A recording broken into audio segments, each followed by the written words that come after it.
Well, the Independent Workers' Union represents people who work in the so-called gig economy, such as Uber drivers.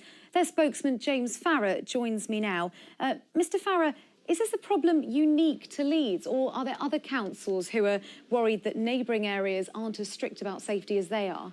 No, it's a problem everywhere Uber is in the United Kingdom and across the world. It's a problem with the business model. The business model it's a network business, and a network business requires oversupply.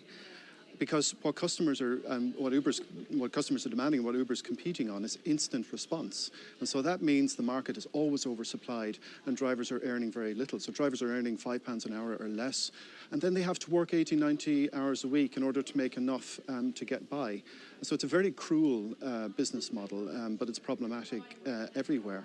But I will say that I think in some respects, Leeds City Council hasn't made things easy for itself. You know, we've tried to work with Leeds City Council, Mary Harlan's team at the licensing team for the last couple of years, and it's been very difficult, to be polite. So one of the things that Leeds does is it mandates that drivers can only work for one operator at a time.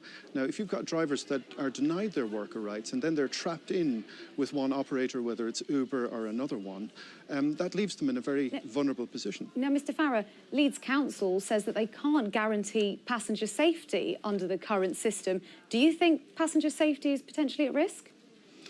Well, I do accept that Leeds is the City Council is in a difficult position because it has outside drivers coming in, but those drivers are coming in because of the oversupply in the market. But there is a solution. Last month, New York City Council tackled this problem after 6 drivers had committed suicide there. And they've done 2 things. They've capped the market, but they've also guaranteed minimum wage. But before they did that, they looked at the market and they did an independent study and found that 85% of drivers were earning below the minimum wage, and that there was only 58% utilisation, so 42% of idle capacity in the market, and that's hugely wasteful, and that's why drivers are earning so little and why the streets are so congested.